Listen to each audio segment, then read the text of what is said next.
Are you saying I have really fast fingers, John? So are you inadvertently complimenting me for my Earth Spirit plays? Are you saying Hey, that Earth you Spirit can. plays have to be good to play Earth Spirit? Yeah, I think they have to think they're good. Play it. Okay. Not necessarily that they're good, but they think they're good. So it takes a certain confidence in yourself, and I guess that's a sign of something. It shows T1 they're feeling confident about their place, and just as confident as you are. But there you go, Neon. They pick up the Morphling. Obviously, Shaker's there, not banned out. It's a no brainer. It is a no-brainer for sure for Neon. T1, they should have expected this though. Of course, you already talked about it, but the Earth Spirit does have that inbuilt silence. It's not the greatest silence in the world, I'll be frank, John. It is a decent duration, but it's not as reliable as you would hope. Hmm. Sometimes it can be a bit clunky and a bit hard to land, and even then, there is time to react to it, right? Yeah, Yeah. you connect the rolling boulder. If you can connect the rolling boulder, you are gonna be able to get the the silence off in time. If you don't connect the rolling boulder, well then you've just got to kind of hope that the morphling doesn't start strength morphing before you silence.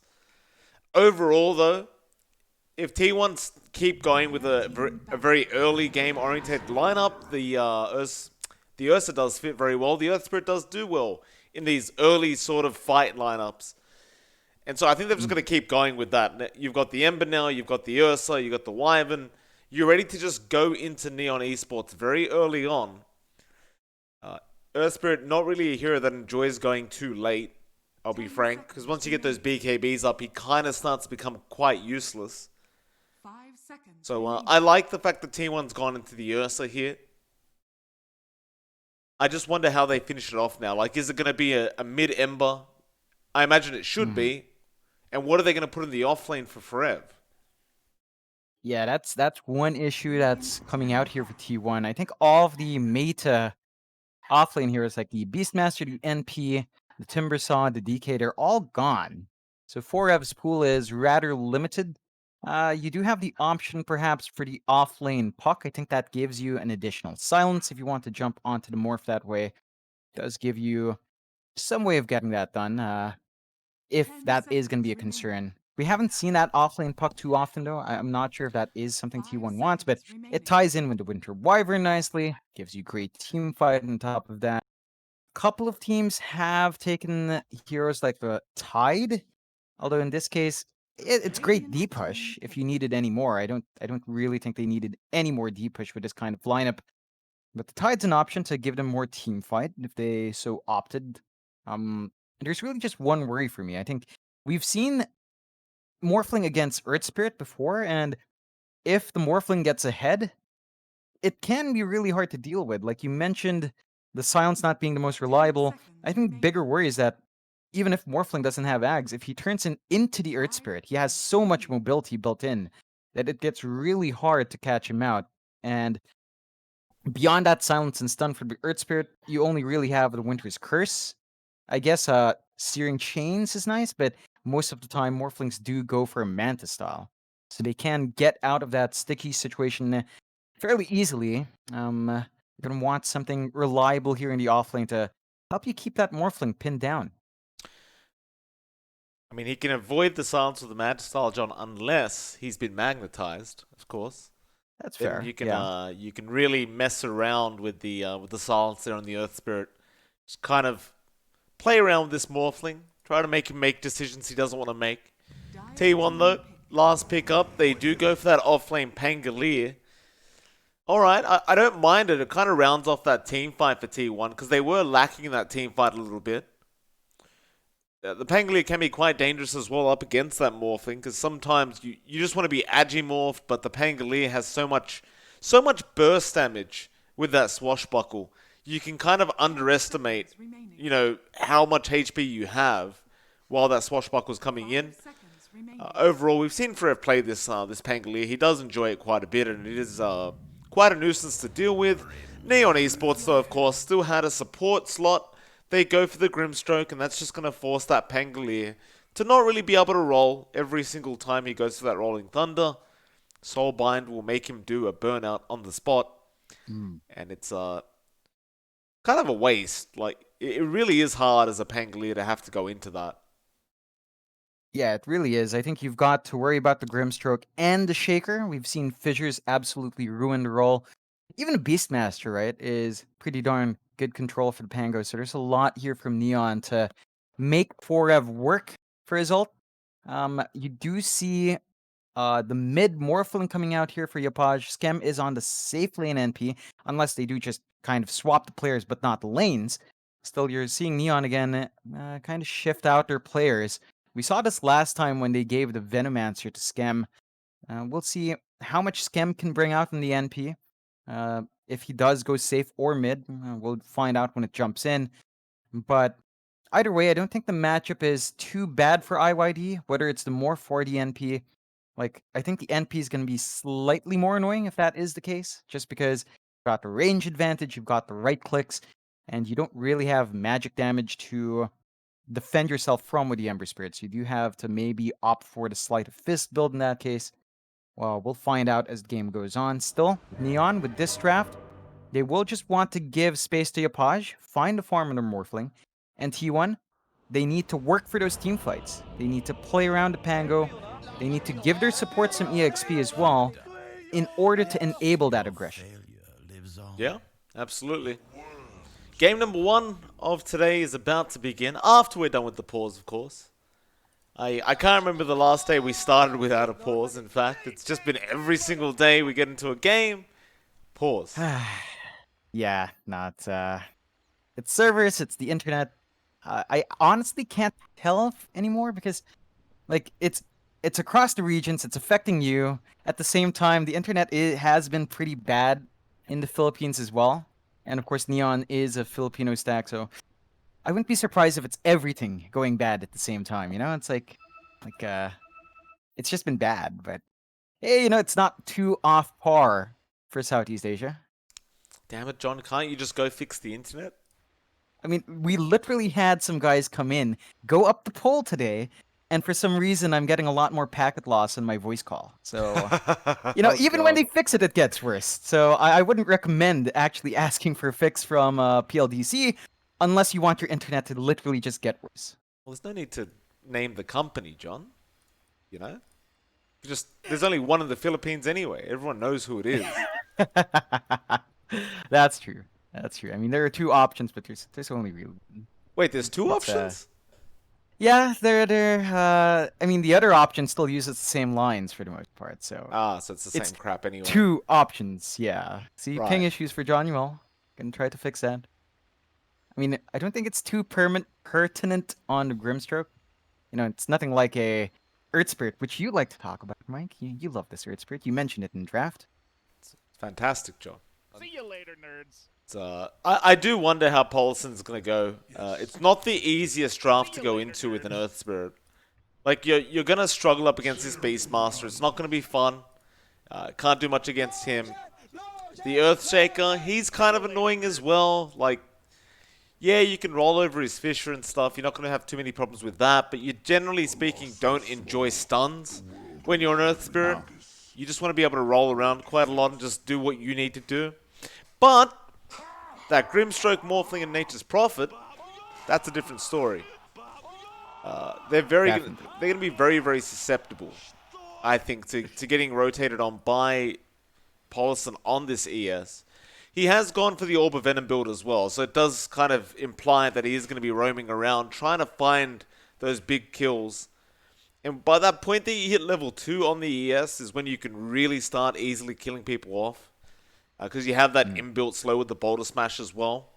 Level 3 feels better because you have even more damage with Boulder Smash and even longer slow. But overall, once you hit level 2, you could probably just leave the lane. Don't take any more XP off your off lane. Just leave it. Go somewhere else. Try to start setting up kills for your team. And as any other classic pos 4, John, you got to find XP the hard way. You can't just, sit in lane and soak till level 6. You got to, just go find it somewhere else. Yeah, that's going to be key for Paulson. It's also the same situation for Play Hard. I mean, we've seen this Shaker time and time again. You just start with brown boots. You go with 2 clarities. You don't go with regen because you're a tough guy. You don't need to regenerate. And Yeah, it's a constant issue here for John Uel. That's a bit of a shame. That's multiple disconnects and reconnects. I think at this point maybe just reset the router or something. Eh, See you later, It's nerds. you know, just closing and opening Dota doesn't quite do much. But Gonna try. you know, one thing I want, yeah, no E, what?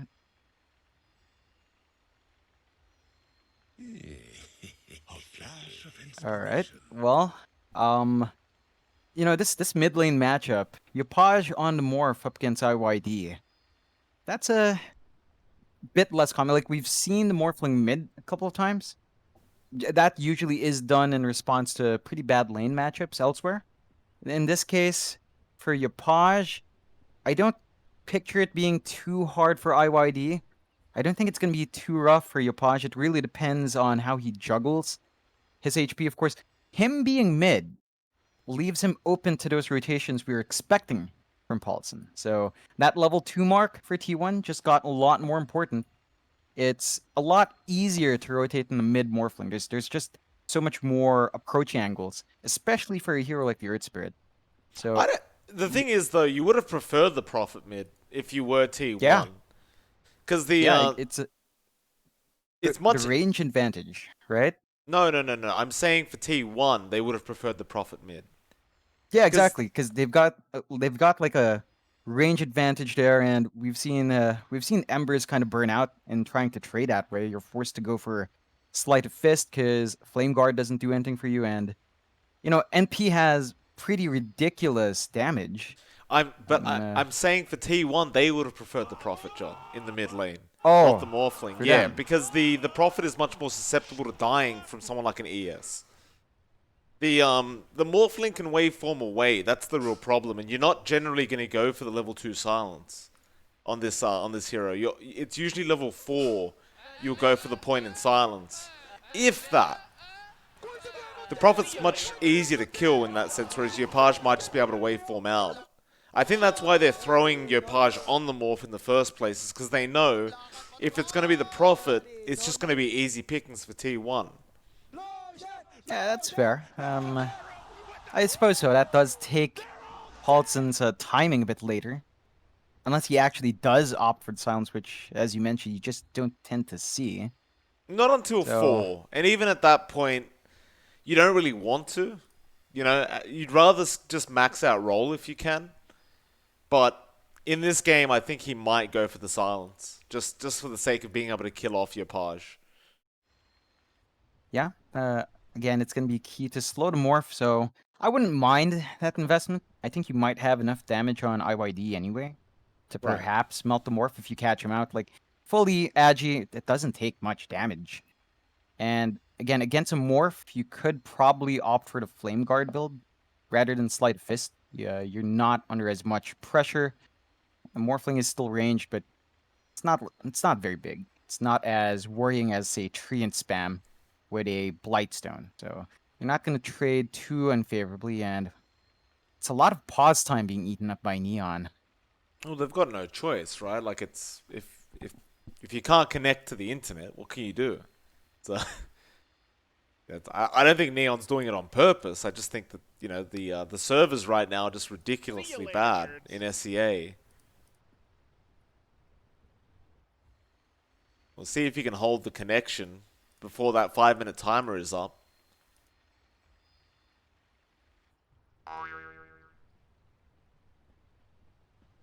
You know what always bothered me about some Ember Spirit players, John? I don't Yeah. like that they hold a sword and a nunchuck at the same time. It's always Oh bothered yeah. me. Yeah, that I mean, it's customizable, right? You can choose what you put on, but it's always strange that you go with one sword and one nunchuck. Like, I'm It doesn't sure make any IYD has sense. both. No, he I'm sure he has does. both. Well, he does. That's what I'm looking at. He has a sword and a nunchuck right now. No, I mean, like, I'm sure he has copies of both, you know? Like, he could go fully into the chucks or fully into the rapiers. You don't tend to have just one. But I guess, Yeah, he just wants to rep in your his dream wants to be gifters. cool. Gotta be unique and stuff.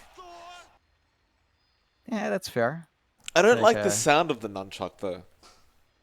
Yeah, it's a weird choppy sound. It always annoys. The most irritating part is when sleight of fist goes off. Yeah. You know, it's like it's just always there, and it's just so annoying. I actually hate the sound. The swords sound cool, right? Like the normal cosmetics sound pretty cool. I like the slashing Yeah. sound, but... And for some reason, when you have a sword and a nunchuck attached, it takes the nunchuck sound. Which is... Yeah. I don't know why it prioritizes that sound over the other, but that's how it works. Yeah, I think there was one more sound that bothered me. You know, it's have you ever noticed in the Beastmaster versus Troll matchup, their axes sound exactly the same? Oh, You ever they do notice that? too. Yeah, they It do. is so annoying because it's just the same sound in lane, and they're just trading last hits. It's just big choppy sound. It's like, Well, they are using axes, John.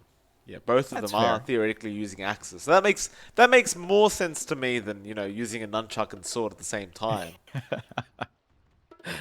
Yeah, it is strange. Still, we'll find out how all of these factors play in. Whether the nunchuck and sword is going to be enough for IYD to out annoy Yapaj in that mid lane, and you start to venture into bounty rings. That we do. Neon Esports. They're going to start off with 3 at the bot lane. Of course, they should have... No, they go for the Stroke of Fate at level 1. I was assuming they brought 3 down because they wanted to try and go for an early FB with the Inkswell, but Stroke of Fate can also be pretty good. Of course, Raging Potato will have 2 balls up to try and go for that early first blood. But it seems as though T1 are well aware that they're going to try for this. So they're just standing on the high ground right now, just waiting for their opportunity. And Neon, yeah, they'll eventually just leave. They know it's not going to happen. Go secure the other bounty rune. Raging Potato did scout it out with his Hawk anyway. And I'll tell you one, they might try to go for that bottom steal there with Miracle, but no, he's just going to go for that ball. Just wants that early XP. He won't get it. No, maybe he will. He's going to chase again. Eventually, he will have to give up on it. Yeah, it's back to lane, find those last hits. We'll see how long Neon maintains this. I mean, they do have Playhard still blocking up. At some point, you do expect John Yuwell to join up top to help scam, but I guess this is the beauty of having that safe lane NP, right? It can still solo the lane, so if you did want to force a tri-lane, there's not going to be too much additional pressure onto Schem. No, that there won't be. They're going to try for that first blood one time, it seems. Jokam might be the target. Playhard will now show himself in that Earthshaker. Miracle, he'll just back off and wait. At some point, they're going to give up this tri-lane, I think, here for the side of Neon. In fact, no, Miracle's the one who goes forward. Jokam does use the Arctic Burn as well.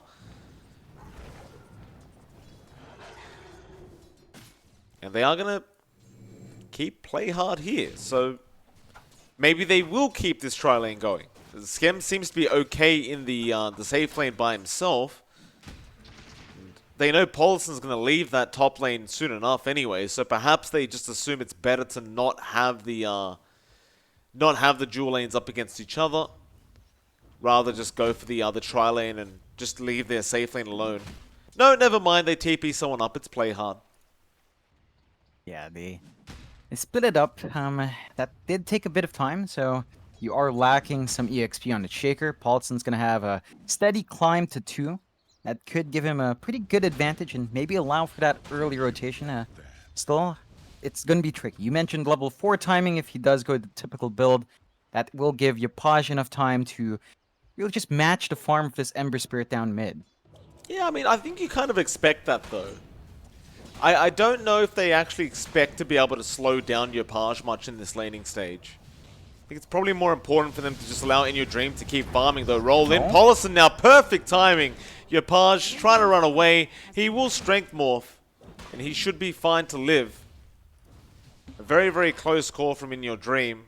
And Polison just, I believe he did TP, and yeah, he did. Understanding that gank was about to happen on the Ember, does make sure that In Your Dream does survive. Yeah, I think that's really fitting as well. Never realized it, but IYD's sponsor is Paulson. So it kind of makes sense Paulson would go back to save him. And now it's going to be a bit of an even lane. The beauty about that is IYD, I believe, got a salve as well from Paulson. So he's going to feel a bit better. about that. And he has his bottle up anyway. And your dream, or rather Polson's going to go down to the bot lane, but he does get scattered out by that courier. Arctic Burn will get started. They're going to go after Genuine the Grimstroke. There is going to be an Inkswell out. He will take the stun, and eventually we'll have the Boulder Smash anyway, so Miracle will be able to pick up first blood. Raging Potato, he will try and get the trade onto the earth, but he will just walk away just fine. Yeah, and you are starting to see the early aggression of T1 kick in. Paulson with the on-point rotations, just finding some pretty nice kills. I've been disconnected, sir. Ah, you take an early turn today, Mike. Early turn for me. That's alright. As long as it lets me reconnect to the game, it's fine. Yeah, it's not much going on. You do see Raging Potato harass out Miracle a bit just to stop this farm on the Ursa, but it's been a relatively good lane for Miracle. He's still somewhat tied up with a Morphling, and it's not as good as Skem, but Skem does have a free lane, and that's an NP who can dip into the jungle. So overall, I'd say our Ursa's still off to a fairly good start. Ooh. You do see supports down mid. In your dream, a very, very nice haste rune still with that Sleight of Fist.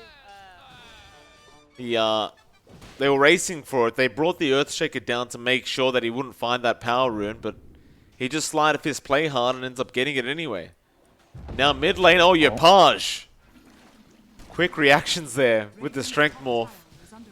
Very, very close call, and that's another thing you always have to be kind of worried about. So you can't just Agimorph all the way if Polison's off the map, because one Boulder Smash, you might just be dead. Yeah, it's not something you can underestimate. Although they're keeping that aggression up, they're making a move on Jonuel again. Yeah, he can't survive here on the Grimstroke. They don't even need the slow. He'll just wait for Miracle to pick up the secondary kill for himself. It's a bit tough for the Pos 4 Grimstroke to be in this lane, as he is just so susceptible to dying like that. And now, with Neon, they're going to be able to secure both bounty runes down this bot lane. Luckily for Neon, they do have Skem and Playhard getting the top bounty runes for themselves. So it will be a 2-for-2 trade in the end. And now, back to that mid lane. Paulson's going to show up again. Yopage has been struggling a little bit on this Morphling.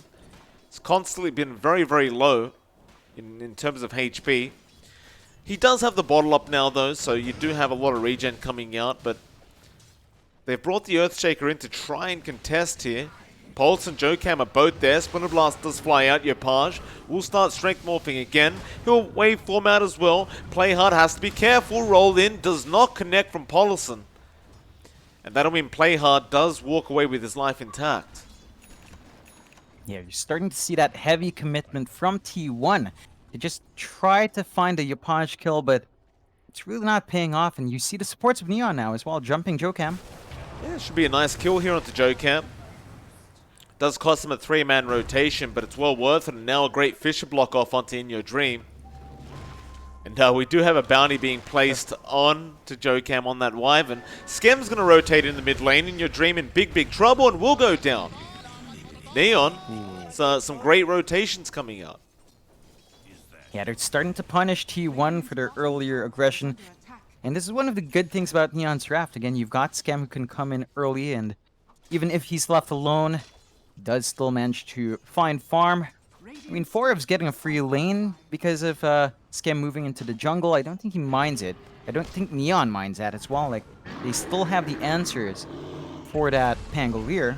Whether or not it pays off, we'll find out. Miracle's finding just way too much farm and kills here at the bot lane. He's been free farming basically the whole time, and that's his 3rd kill of the game now. Finding the Beastmaster once again.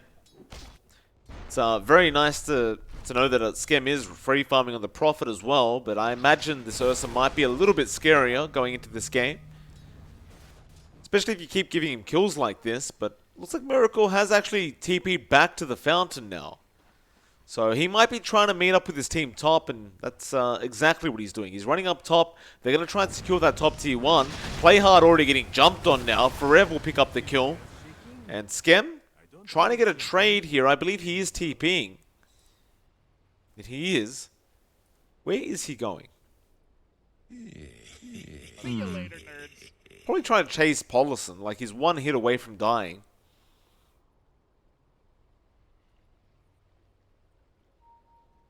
Yeah, it would be a nice pickup. Should be able to find it if he does go in. It's just has to be a bit careful with how far he commits. You've got the level 6 and 4 He can punish a very forward movement. He's not going to TP in the end, just gives up on it. Oh. Now Miracle going to show up top. He'll take some farm here off Forev. So we'll start setting up for that T1 top tower push. Believe we will probably see the same from Yopaj soon. He'll probably go down to the bot lane. We already see 3 heroes there at the bot lane. Skem, he's rotated down as that Nature's Prophet. Joe Cam, sprouted up, but he will just Arctic burn his way through. Now, Raw coming out. They have caught out Forev. Forev will end up dying very, very easily to Raging Potato. And with that kill, they can take the T1 tower even easier. Yeah, it's gonna be a lot faster for Neon in these pushes. T1, they don't quite melt these towers, and Miracle up top will just slowly chip away. This should give Neon easier access to that jungle, although there are good wards from T1, so whether or not they'll be able to maximize this control early on is, well, not quite clear yet. Seems like they are just going to try and control this this Radiant side jungle now, Neon Esports. Miracle, he has already rotated up towards that top lane. He's just not really quite interested in trying to contest that jungle. He'll be up against Yopaj though, and while he is going to just man-fight Yopaj for now, Yopaj actually could be in a bit of danger, but he will just Adaptive Strike Miracle away. Still, another Earth Shock is going to be active very, very soon, so he wants to keep diving. Those Fury Swipes are really adding up now, Yopaj. He can't get out of this. Miracle just keeps chasing him down, but now the TP's come in. Skem's going to be there. Genuor as well. They do silence him up. He can enrage finally, trying to Earthshock away, but it does kind of get stuck there in the tree line. Still trying to run. Another Earthshock available. He will keep jumping. Forev now around the corner there with Polison. They could try and turn this. Forev will show himself. They do go for the Rolling Thunder, and they are going to go for the easy pick-off now. Forev ends up killing off Januel, and we are going to have another pause. This time from T1. Game of Crash, I agree. See you later, nerds. That it is. And, well, T1 6-3, sub 10 minutes. They are starting to apply that pressure. They have been pretty on point with the rotations. Miracle's farm has been secured as well. So our Ursa should be coming online fairly soon. Is going for the Battle Fury build. I don't mind it too much in this case. I think we've seen a lot of aggressive Ursas, even with the Battle Fury. So there is still room for that early aggression. For Neon, again, they've given Skem a hero that isn't quite the hardest carry. It has the potency for it. But you see Skem building up to the drums first. So he wants to go for the auras to help his team push out, help them fight, but not necessarily do the damage himself. Looks like they will just give Yopaj that responsibility, which, you know, his progression has slowed down a lot. He's at 3.5k net worth, a full K behind our Ursa, and this is going to set his timing back. He is opting for the Manta-style build, it looks like, right before the Ags. Fairly standard for how the Morphlings go, even with Shaker around. You do have to build that Manta up to survive early on, and just to stat pad yourself. So it's going to be a while for Neon's combination to kick off. It's going to be a while until we'll see that Shaker Morphling combination really start to pump the damage out. And, you know, you still got to wait for the Blink from play hard as well before you can start forcing these fights. So certain things still yet to come out for Neon and T1. With just the EXP they have, with just the levels they have in these heroes, should be able to start doing a little bit more on the map. That they should. Kind of wondering as well who's going to be the Spirit Vessel carrier here on T1. Like, usually I would say the Earth Spirit should just buy the Spirit Vessel. But are they going to give him enough time to farm up? We could also see it out from Joe Cam, but he looks like he's trying to go for a Blink Dagger. And Yeah. I believe that is also a Meteor Hammer he's trying to pick up. But if you have the Spirit Vessel there on the side of T1 early up against this Morphling, who is already struggling, he's going to struggle that much more. Yeah, it's not going to be a fun time for Yapaj either way. Uh, I think that flexibility on the Spirit Vessel is pretty nice, but in the end, if you want it fast, you're probably going to be looking at IYD to build it first. He's got the farm, he's got the speed to farm it up. You don't really have the best space right now for your supports. They're not too far behind, but there's not much room for them to really find that early farm. Although you do see Paulson queue it up, so it looks like they will give that responsibility to the Earth Spirit instead, and try to open up IYD to find something else to play with. The hell is this Earthshaker doing? Just mid-air. He'll get back down now. Roll in. Paulson just going to try and reposition himself, going for that outpost, and they will make it in time. Just in time. Of course, the Dire outpost was already taken by Neon Esports, so... Or rather, the Radiant outpost was taken by Neon. Ooh. In your dream. Getting caught out there by Playhard and Yapaj. That's not good news. Does end up going down. Yeah, just trying to go for the runes, but dies for it. There's some pretty good vision for Neon. They've always had pretty good vision over these runes as well. So rather strange for IYD to give that kill away. Still a nice pick for Neon, and they start to clump around mid, not really committing to a push. The drums are up now as well on the on Scam. So he really wants to just be able to fight early on in this Prophet. He is going for the mech build straight after, wanting that sustain, it seems. We've seen a few different builds from these mid-Prophets over the last few days, but it's either the mech build or the blade mail build we've been seeing. And I believe in from just viewing these games, the blade mail seems to be a bit more effective. Yeah, it definitely is. I'd say I hold a preference for the Orchid. Every now and again we do see that pickup. I think it just gives a lot of pick-off potential for the Prophet. Of course, in this case, with the drums and mech, I think that is an indication of either fighting for Scam or more than likely just a push. They want to maximize this NP Beastmaster draft they've worked themselves into. And with the early drums, you can really start to siege a lot faster, although they are still saving up. Raging Potato still has to finish. I believe his first book isn't even done yet. Neon Esports have been posturing around that tier 1 mid tower for quite a while now. They do have the roar up, trying to find a way onto that Ember. Jocam going to place a nice deep observer ward down. Will scout out Raging Potato. This is a lot of wasted time here for the side of Neon. Now T1, they're going to smoke up, realizing exactly where they are. In your dream, may just bait for their side. Or, alternatively, they may just go onto the on the Dire side of the map and try to go after Playhard of the Earthshaker. In fact, no, that's not the one they want, T1. They're going to start rotating up towards the north. They'll spot out Scam on that Prophet. Scam's courier will kind of give an indication as to where he is, but they won't really see him, so they won't make the roll on. And both teams essentially end up avoiding each other accidentally. Yeah, they just end up going back to that farm game. Their pause ones are still basically free farming while all of this is happening. This does help out the Ursa just a tad bit more because he is progressing towards the Battle Fury. And once that's up, his farm really kicks in. You look at Yapaj, still trying to finish up the Yasha. Once the Mantis up, yeah, I guess you do more damage. You can jump through the camps a bit faster, but it doesn't quite speed you up like a Battle Fury does. So as long as T1 finds that timing in the BF, Miracle's just going to enjoy AFK farm like this. He's going to find a little bit more gold every single time.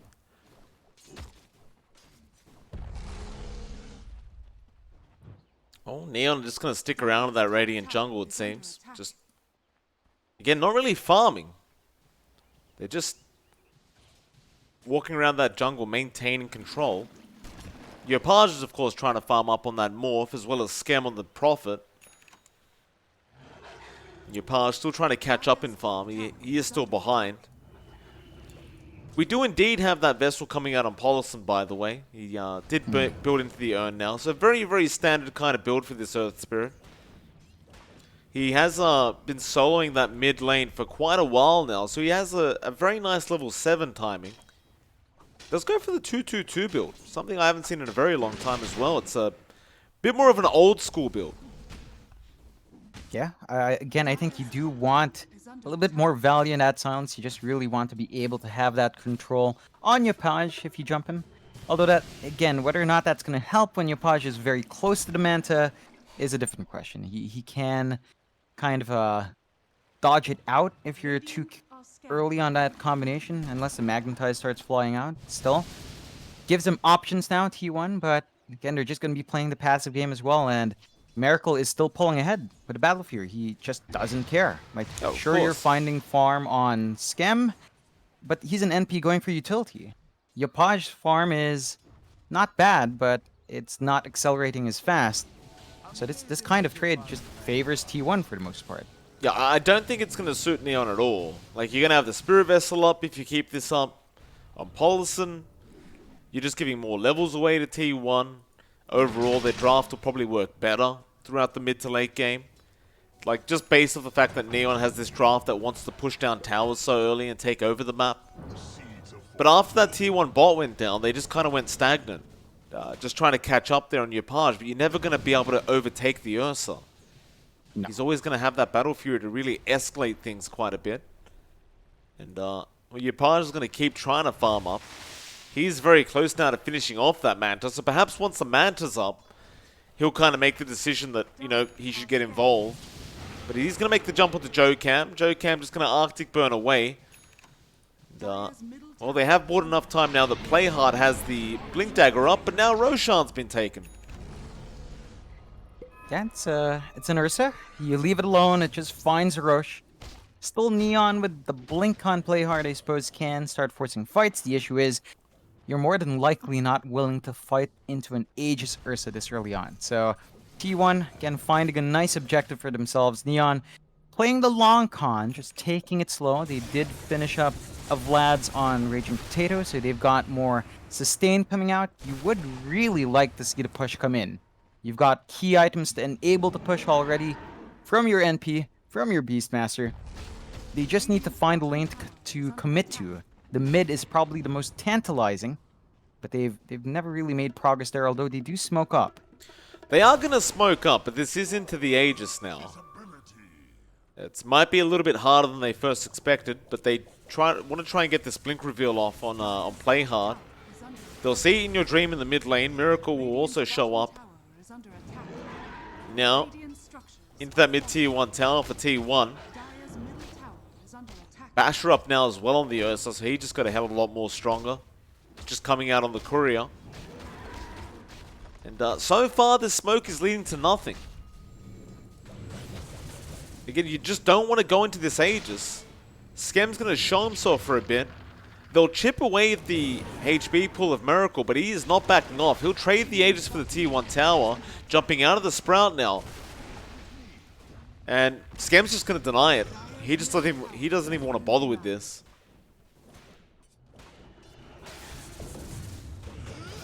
Now, perhaps they're going in your dream. Raw is going to be there. Playhard just behind, but they silence up the Earthshaker. And Paulson will roll away as well, but now the chains come out from Yopaj.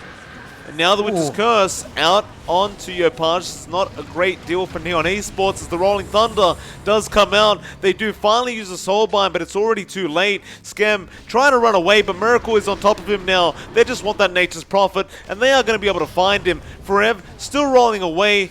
Looks like he should be alright. Raging Potato chasing him down, but ultimately he will be able to just get out of there. And Miracle, he's on a triple kill now on that Ursa. Neon Esports took a very awkward team fight and it did not pay off. It really didn't, and it was really down to Paulson. He was just keeping control on that Morph and on Playhard's Earthshaker. You never saw the slam come out because he was always damaged up, he was always silenced up, and that was enough to ruin Neon's game plan. They need the Shaker to start carrying that weight. They need the Shaker to set up the stun. And when it's not there, then it falls apart. So T1 finds a good opening. They continue to build up a lead. Miracle is about to have a BKB. So whatever control you had for the Ursa earlier on, it suddenly falls apart. It's not going to be there. Miracle's going to have free reign in these fights to just keep doing what he wants. Yeah, it's definitely getting worse and worse as time goes on for Neon. It's like Yopaj is going to start working towards that Aghanim Scepter build on the Morphling. And Neon, they're going to smoke up again. They still have that Blink Echo, so they want to try and make use of it.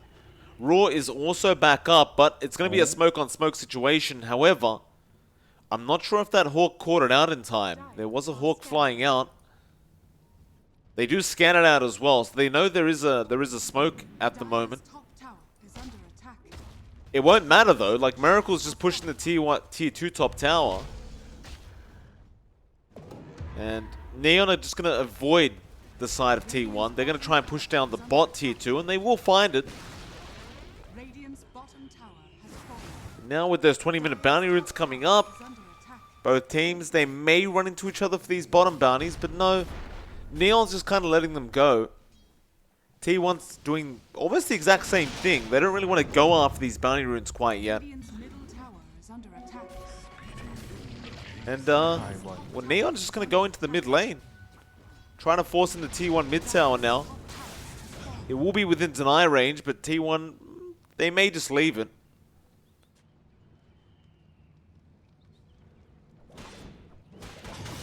Neon, I'd say with this kind of draft, the pace they're going isn't fast enough. They maintain a slight net worth lead, sure. But when you have a Beastmaster and NP, you really want those objectives gone. You want to build up an earlier net worth advantage, and that's not really showing. They're putting all their fate into Yopaj. Without Shaker combo, of course, as you mentioned, he's saving up for the eggs, 3 parts away. It's still going to be a few minutes off, but once that's up, gives them options still. You do have the BKB up in Miracle. So he is a lot harder to deal with. The Aegis does expire, but they don't care. They smoke up. They want to reveal this. Yeah, I don't blame them. I don't think they need the Aegis right now. With Miracle and how far ahead he is on that Ursa, I think they're very, very confident.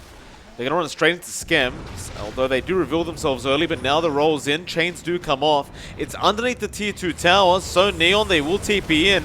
Soulbind going to be there as well, but Januel has dropped. Now, Yopaj, who are you going for? He'll try onto Paulson, but he will survive. And there is a buyback out on Januel. T1 are just kind of getting out of there, though.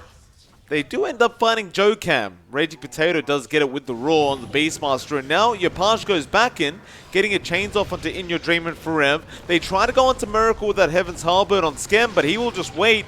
Turn around now on that Nature's Prophet. They'll slow him down a little bit. Roll's missing altogether from the Earth Spirit. Januel still being chased down now from In Your Dream. He will end up trying to finish off that kill and does get it. But Paulson and Forever both died now.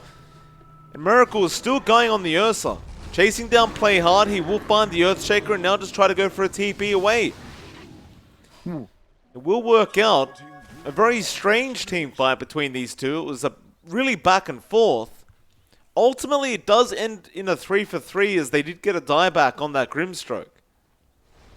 Yeah, it's a very even fight. Neither side really gains too much. I suppose Neon got a little bit more EXP from that, so they're balancing out that deficit, but net worth doesn't change too much. You still see a slight lead towards Neon because of that better gold distribution on their cores. T1, they couldn't really force the fight out the way they wanted because Jokam fell a bit too far behind. They really need the Winter Wyvern to be around to take control there.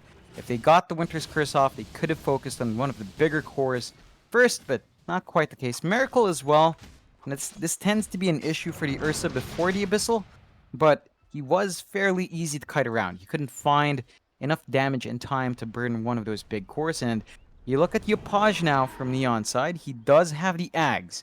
So Neon does have the Shaker Morphling combination online.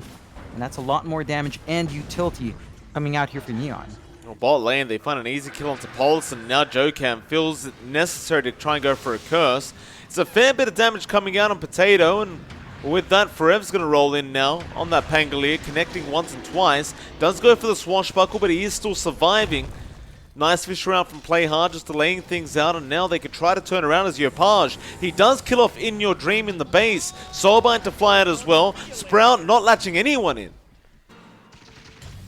But they keep going. Miracle, he pops his BKB, trying to go after Yopaj, but he will waveform away. And now Miracle just going to TP back to his base. But they're still going. Forever. Getting jumped on by Play Hard. He won't quite get there. In fact, this is going to cost Play Hard his life. And they could have actually gone for a tier 3 tower push. But that Earthshaker dying does mean they have to back out. Yeah, it's just a bit too greedy of a dive from Neon. They do force the buyback out from IYD fairly early, so he doesn't have a second life to play with. No leeway on the Ember. Has to be a bit careful. He's been caught out a couple of times. Neon has been very consistent with that punishment on the Ember, so you're actually not seeing IYD's impact to the fullest extent. He is saving for the BKB into the Lincoln, so he really just wants to avoid that control that's being forced onto him. T1 inching closer towards the Abyssal on Miracle. So that should resolve some of these kiting issues. At least it gives you a faster way to engage and chase. And that is something Neon has to be aware of, but all things considered, now that Yopaj is online, Neon is starting to find much more favorable trades. Yeah, that they are. Radiant's bottom tower is under attack. They want to keep fighting now, Neon. They're feeling confident. In Your Dream, going to show mid for a second, but you can tell he is a bit nervous about that morphling right now. In Your Dream's farm is really dropped off, only sitting at about 10k. About 4k behind Yopaj in that morphling. Now the bot lane being forced in again. Neon just want to go for a quick kill onto Jokam. And they will actually force out the glyph without even hitting the tower. It was just the creeps. Yopaj jumps back in, and he's going to get the tier 3 tower now as the glyph was just so early. Ooh. Yeah, I mean, when you've got the Shaker Morph, you can just slowly chip away safely like this. Oh, Paulison getting it stunned up. Roar is there as well. Yopaj right on top. They do get a Winter's Curse, but it doesn't do anything. I believe he cursed an illusion. Yeah. It's not ideal for Jokam, and they forced the buyback again from another hero here. Neon gonna be very happy with how this chipping way is going. They build up a 5k advantage for themselves now. You do have an Abyssal on Miracle, but he really needs to start finding these bigger kills. They have not been able to kill off Yopaj in a fair while, and the Morphling is becoming a massive issue. They've got the answers for the Ursa as well. They've been constant with the disarm, and you're going to have another disarm onto Raging Potato on top of the one you have in Skem. So it gets harder and harder for Miracle to just stand and fight. Yeah, not to mention they still don't have that Spirit Vessel. We're almost 30 minutes into the game, and he's almost got the vessel up. He just needs the recipe now on Paulison. Looks like he's going to prioritize just farming that up now as the bot wave is being forced in, but you got to be a little bit careful as that combo is right there in the Morphling Earthshaker.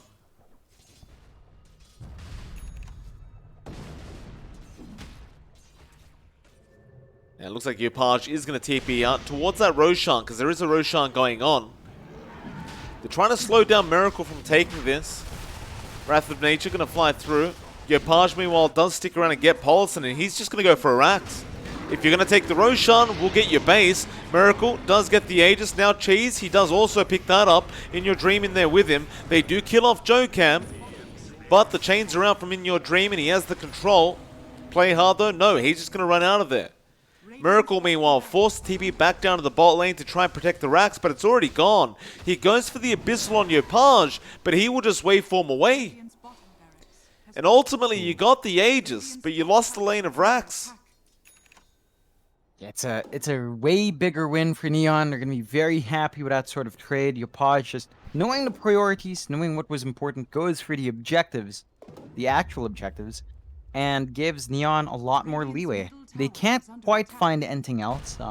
Neon still has to go through a tier 2 mid, a tier 1 up top, but with one lane that's just going to naturally shove in, they've given themselves a lot more leeway in the timings here. You're starting to see build up on Scam. He does have the Orchid up as well, so he can dish the damage out and the control.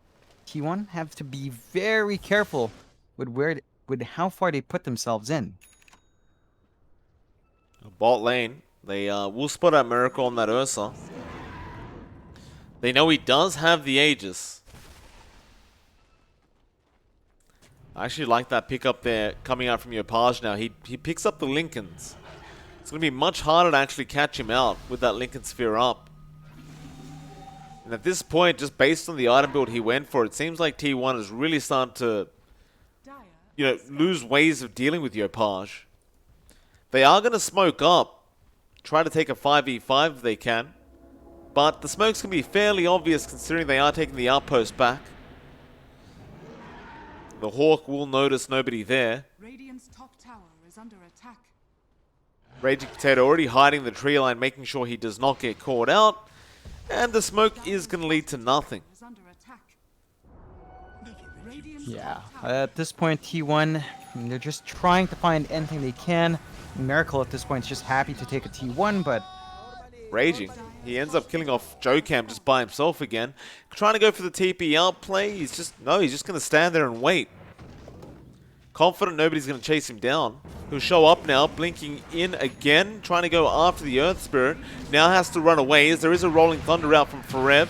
Miracle not going for the Beastmaster kill.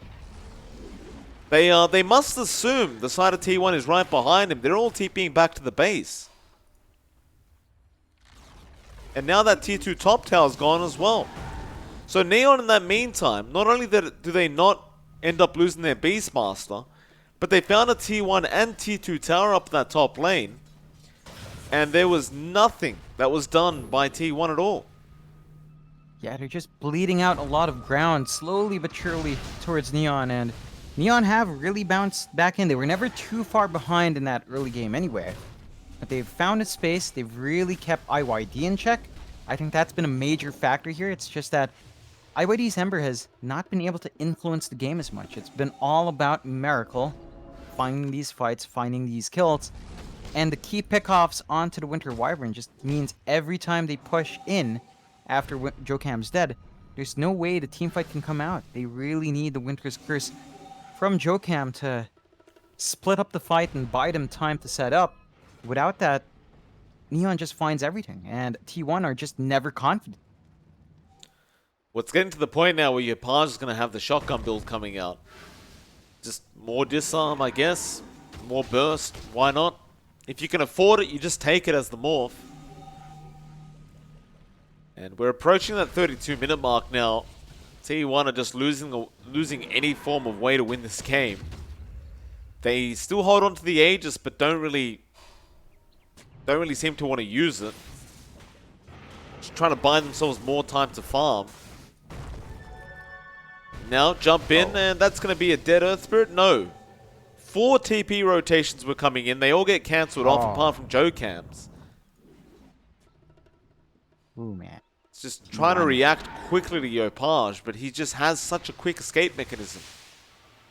Yeah, I don't get it though. Like, even if they go in and save Paulson, it's like, there's no objective to work towards for Neon there anyway. You might as well just lose that Earth Spirit, try to group up for a different objective where Neon could play. It's just a bit of a waste. That does mean they can't walk too far from the base. They have been trying to find farm further out. That option is sort of taken away for them, as they do still need some farm. You look at Miracle, he's saving up for the Ags. He's trying to give himself that option with the Enrage to just kind of ride through that initial disable.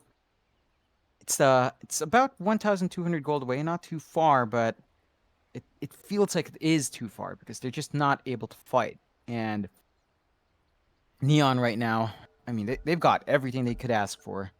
They're already set up in Yopage. He's just about to finish his shotgun, just lacking that Eagle song. So that drive-by earlier, he's just going to be able to do it every single time. So much easier.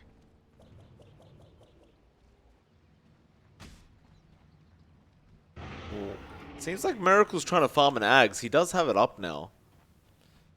Perhaps that'll help. Just Still no will to leave the base, and bot lane Paulson could be in big trouble here on the Earth Spirit.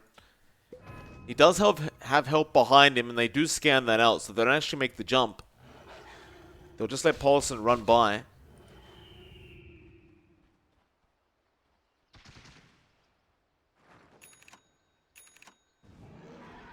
Just Neon are just chilling, just waiting for the right opportunity. Yopaj just continues to just split push the top lane out, so just keeps forcing T1 back towards their base. And there's no real rush from Neon. They've got that massive lead. They've got the heroes to really siege high ground if they wanted to. They just want to build up. They don't want to give T1 an opening. Probably look for a pickoff. Again, the key target is more than likely just Jokam or IYD. These are the targets Neon continue to jump and build into for the next team fight. So if they catch that Winter Wyvern out, you just take all of T1's team fight away. Just makes it easier to manage. Still, while this farming game goes on, you build up in Scam. Does have the Blood Torn up and running, looking for the Hex, and Yopaj does finish up the shotgun. The E-Blade up and running. So anyone that comes into range of him just takes a right click, takes the E-Blade to the face, and are pretty much dead. Yep. We'll see Yopaj. He probably will want to try and go get a snipe or two off if he can.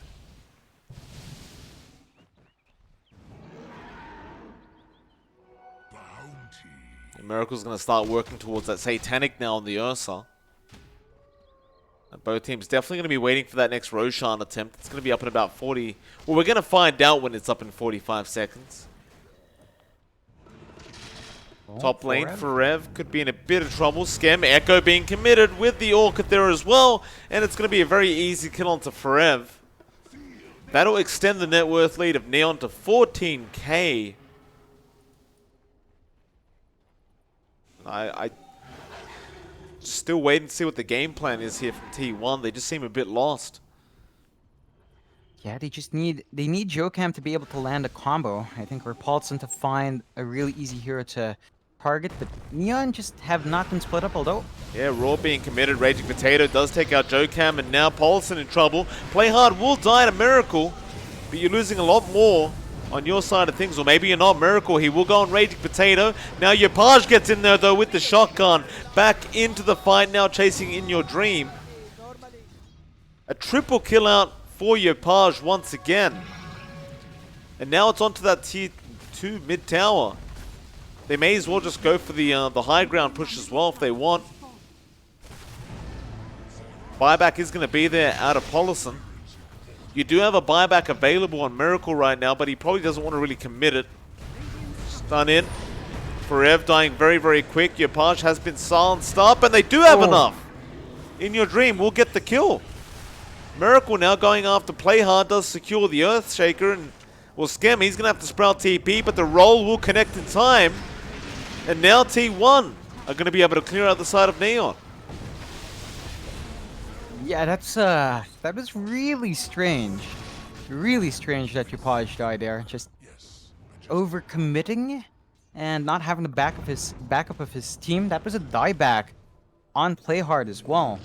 So a lot of big kills coming out for T1, and they're starting to feel confident. They're just going to be able to use this time to try to shove out the lane. They didn't take too much damage on that mid-tier tree, so they're going to be satisfied. Unfortunately for them, no Rosh. I think that would have been the easiest objective for them to take. So they're going to have to just either try to just find farm or maybe shovel lane. Doesn't look like there's going to be enough time to really find a tower here. Going to have to settle for additional farm. You do manage to finish up the Lincolns on IYD. So it does get slightly more complicated to lock him in. Gives him a bit more leeway to stand and fight. But again, you look at Neon. They know that every single time they burst off Jokam, they win fight. And they have been really disciplined about that this entire game. Jokam has to really be careful about how far he is from the team. They need to stick a lot tighter together, but not too tight for the Shaker, because Jokam needs to get off that ult. Without it, it's just really hard for T1 unless Neon overextends. Well, they're going to go back into that Roshan. It just did respawn up. Bounty being placed now onto Scam. It's going to be a very easy Roshan for T1, of course, with that Ursa. Back into their base, because Raging Potato was forcing that base out, but Paulson right behind him does get the Boulder Smash off. Now roll as well, but Play Hard will force staff Raging Potato out, and now Paulson, he may have overextended. He does get a roll off, but there's going to be a shotgun blast out from Yopaj. It's an easy bounty claimed on the Earth Spirit now, and well, Paulson just getting a little too excited. Yeah. That is still a buyback for Paulson, so he's not going to be able to buy back for the next 5 minutes. So he has to be careful about dying like that in that time span. The team does need him for that control, and it is even harder to keep a lid on Yopaj now. I mean, he has that Manta, he does have the Lincolns. Now he has a BKB on top of that. So, what happened last time shouldn't happen again, as long as he spaces his item usage out. And it gets a bit more complicated for T1 to find those pickoffs on the Morphling. Well, mid lane, Raging Potato may get caught out here. He's going to be surrounded. He does commit the Roar onto that Wyvern. It's a lot of damage, actually, with all the units he does have, and now he does get blown up. But Raging Potato does lose his life, and now Yopaj has to be careful. He may have to pop that BKB, but he doesn't. What? He gets Abyssal Bladed there by Miracle, and well, now T1 are making their way back into this game. Just a silly amount of kills happening here on the side of Neon Esports, and you're getting a lot of space back over to this T1 side. Yeah, just really reckless of Yopaj. Just playing a bit too greedy, jumps into basically the entirety of T1, gets punished.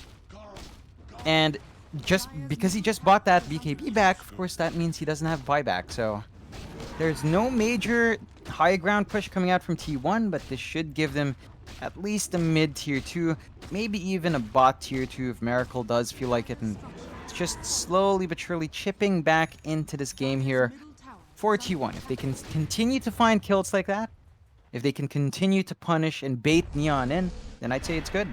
Well, bot lane, Paulson does end up going down. Play Hard will take the kill on the Earthshaker.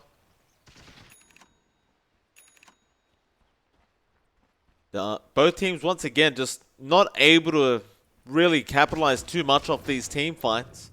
Well, T1 isn't anyway. Like, they're not really able to go for any towers out of this. It's just all farming on their side of things.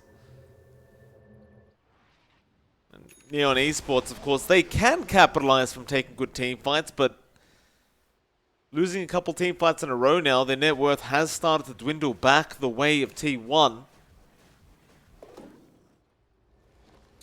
You got so many big items on Scam on that Prophet. But they just need to take a team fight together. Just not alone like they have been. Yeah, they can't afford to anymore. It's been a massive opening T1 has been able to exploit. It's really interesting that Scam is actually opting for the E-Blade Dagon build himself. So he just wants to get the burst off, which is fair enough. Miracle has been a bit of an issue. Just having the option to try to just immediately delete him is nice. And you do see some build-up in T1. IYD does finish up the Ags on the Ember, so has a lot more mobility and a lot more damage flying out. This does make it a little harder to handle that Ember Spirit, and he does hit his 25 as well. So he's got the Remnant talent, so a lot zippier on that Ember Spirit. Is saving up for the Hex, so that Hex will make it a lot more consistent in pinning down Yopaj. Gonna be crucial for them to not lose IYD in the next few fights. On the mid lane, going to be forced in now by Miracle. He does still have the Aegis, so he's feeling confident. However, from the behind, there goes Skem straight onto Jocam. They want to blow up that Wyvern, and they do. Forev goes for the Rolling Thunder. They are going to lose Raging Potato on the Beastmaster. And now Forev trying to control up Yopaj. Are they actually going to make the jump in? Paulson does go for the silence, goes for the slow as well, but Yopaj will be able to waveform out. Now the roll in, though, is quite nice, cancelling off that TP. Yopaj forced the BKB, but there's the Winter's Curse. Skem going back in on the Nature's Prophet. Yopaj will take the Earth Spirit form himself. Cold Embrace out. Skem being chained up. Meteor Hammer to fall as well, though. No, he gets the Hex off in time. Still trying to TP, but they have plenty of stuns available for this Nature's Prophet, and Skem does go down. That's another team fight. Neon Esports just can't win. Neon is slipping apart at the seams. They've bled a lot of these fights out. Yopaj was in a very dicey situation. If Skem didn't come in, he would have actually died without the NP to back him up. And you're really putting yourself at risk here, Neon. Playing this way, they just need to clump up. It looked like they were finding the better end of that fight when they did pick off JoeCam once more. He did just immediately commit to the buyback. So the next time you do find that Winter Wyvern, it's not going to be able to buy back. You have an opening there for Neon, but with those deaths, T1, they can do some damage to the high ground. There is a repair kit to make that more annoying, though. That is just going to pretty much stop the push. Repair kit has to be the worst neutral item that ever came out. It is. It's just such an unnecessary item. Yeah, you know what it reminds me of? Remember that time when Lich 25 was really broken? Oh, Like, yeah. I remember yeah. that. Yeah. That's it in an item. So, it's really annoying. I remember it used to give you the, when it first came out, you had the split shot as well with the towers every time you repair kit. So it was literally impossible. It was like, if I repair kit this tower, you do nothing. You have to run. It was very obnoxious. Yeah, interestingly enough, Skem opts to not say for buyback and goes for the Dagon 2. I'm a bit skeptical. Dagon 3 selling the mech. I'm a bit skeptical about this when he did just, well, he did just die. So, having the option for buyback at this point in the game would be nice. Probably pretty important. But, yeah, if T1 finds Skem, I'm not sure if they're going to be aware he has no buyback, actually, because they must not think that way, but it's still going to be an opening for them. I mean, T1's still building up. Forev has the Basher, so the Swashbuckle's a lot more obnoxious. He's saving up for the Abyssal on top of that. So, again, all the control starting to build up here for T1 and Neon from a 12k lead down to 5, although... Roll in from Pulse, and they're trying to get In Your Dream, but he will remnant forward. Yopaj trying to run, but the Abyssal is there, and now the Winter's Curse. Ouch, through the Abyssal Blade, that wasn't it. Yopaj now just going to Ghost Form himself. They will lose JoeCam. Now you're looking at that Nature's Prophet. Echo being committed from Play Hard, trying to secure In Your Dream, but In Your Dream does get the kill onto that Earthshaker, and now Skem's going to be in trouble, and... Oh. Well, you would have liked that buyback now, I'm sure, but he won't have it, and Yopaj still getting jumped on. He will be KB away. He does have a TP, but he won't commit it. And In Your Dream going to slowly just chase him down, ultimately deciding he wants to back out. Excuse me. But that'll be another win for the side of T1. Neon have bled away a 12k advantage. They just decided to... They don't need it. 20k, actually. Near 20k advantage. Bled out to T1. Neon... They've put themselves on a really dicey situation where...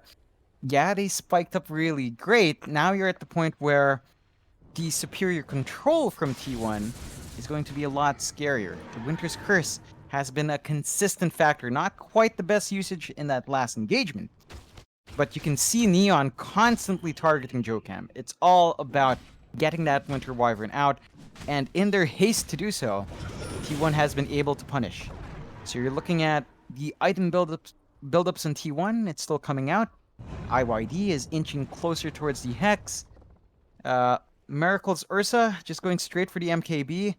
Does have the Blessing ready to switch out the Ags as soon as the MKB is ready.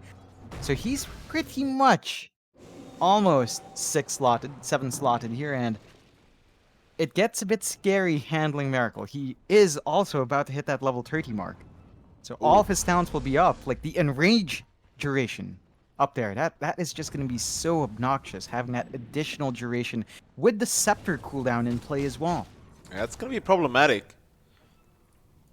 They have... It's a real sad story when you look at that net worth chart. And you just look at how far they were and how far they are now. And T1 and try and continue to pull this net worth back their way. Win probability is just all over the place right now. Still sitting at 75% for the side of Neon. But it has been dropping. Radiant's courier has been killed. Jokam. Spot's out raging. Slow is there. Roll in as well. And it's going to be another easy kill. He will roar, but it will do nothing.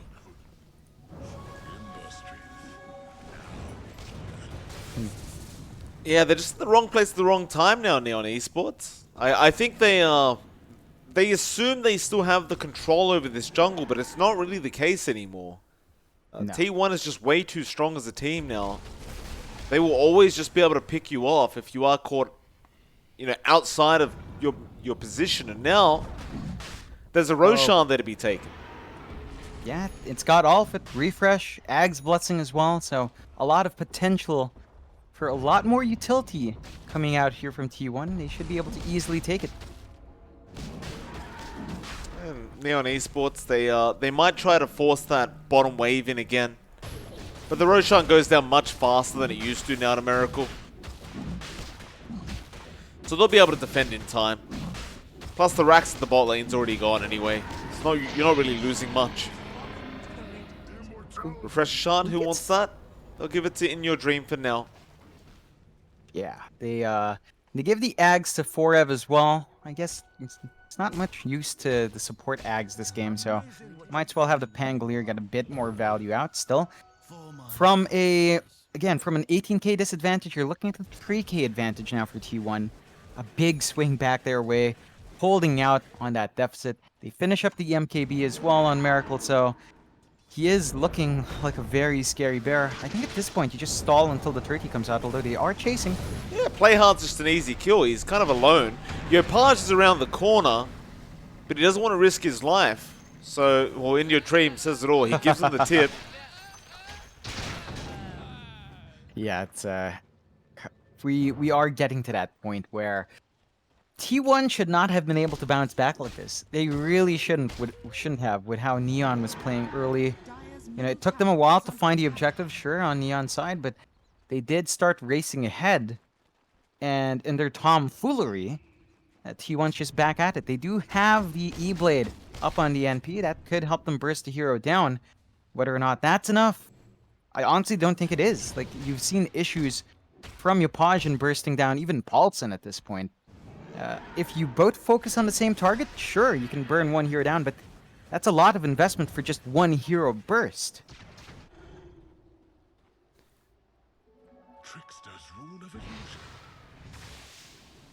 Well, both teams just waiting for the incoming high ground attempt now from T1. You don't have the greatest push potential out from T1, but it can be done slowly but surely, as we do have Jokam now disconnecting.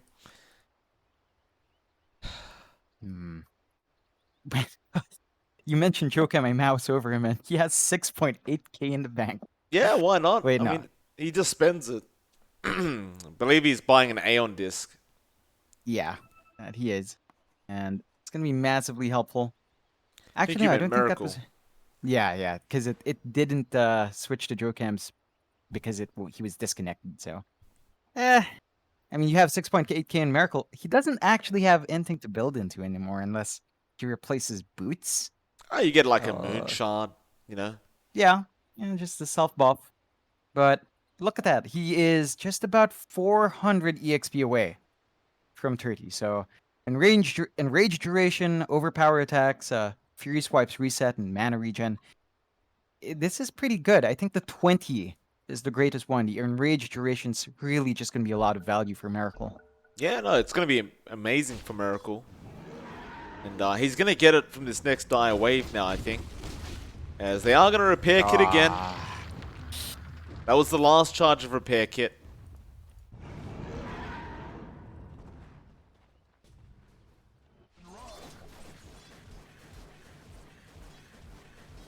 Scam, of course, is split pushing the bot lane, trying to still build into the Dagon 5.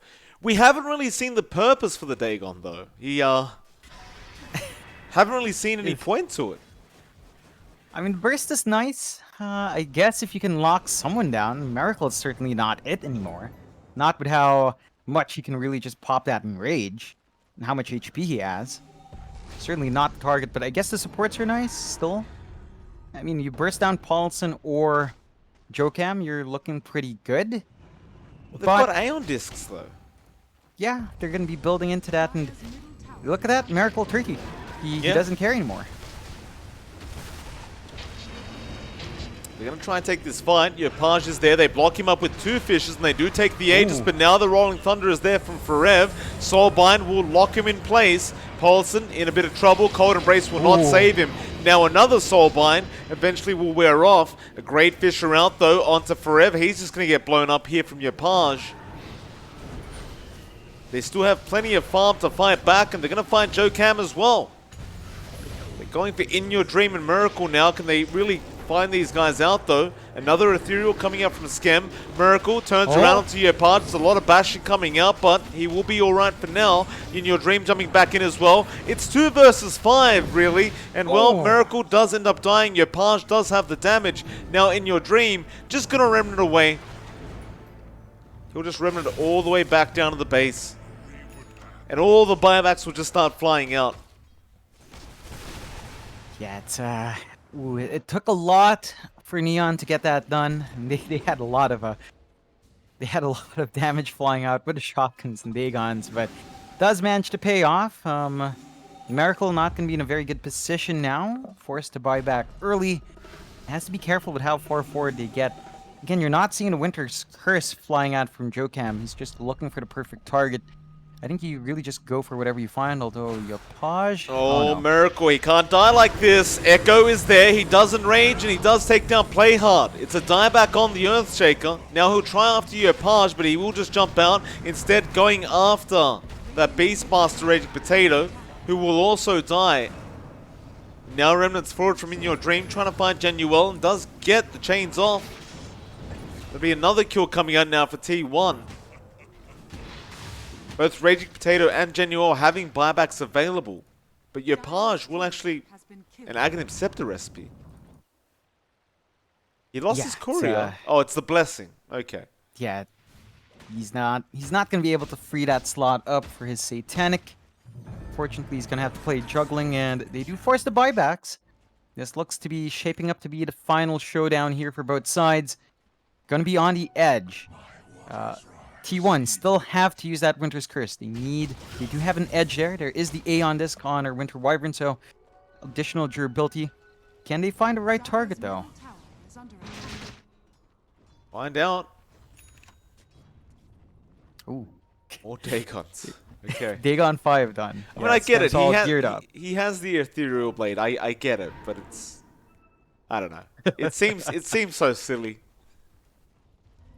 I mean, it is. It's working as well, though. It's silly and it's working. As long as it works, it can be as silly as it wants to be. I'm sure Neon wouldn't mind. Still. Glyph comes out now. Miracle sitting at over 40k net worth at the moment. Still has 8k in the bank account. He does get the Aghanim's Blessing for himself now, but at this point you may as well just buy yourself a Moonshard as well. Like, I get you're just going to be using Overpower over and over again anyway. But, no harm in just getting a Moonshard, boosting yourself up a little bit more. And no, he's going to go for a heart. Yeah, it's just the added durability. I don't think damage has been an issue. I think they just want Miracle to survive, and as long as he lives long enough to get his second Enrage off, he has been pretty hard to deal with, so can't really blame him for that. The stat resist is pretty nice as well. I think that's I think it's just a lot of value for him to be able to stand there and fight, so it does get a lot harder to deal with Miracle, but Neon has shown us that they can still handle him as long as certain things happen, so it's starting to be pretty cutthroat between both teams. Neon just setting up for a mid shove in, and T1 just clumping up together. I think they might want the next Roche first. They do actually finish up that Moon Shard on Miracle as well. So spends all his gold, has the buff. There you go. Okay, well now you don't have buyback gold though. Nah, he already bought back earlier. Oh, Anyway, I guess so. I think that's Yeah. it. That's fair enough. He'll have the flicker for the added movement speed as well, so not having the treads in the bag doesn't really bother him as he's not really losing any movement speed at all. So he'll just be fine. That he is would be nice. I think they might be stalling out as well for perhaps the tier 5 items. I'm surprised that no one picked up the leveler.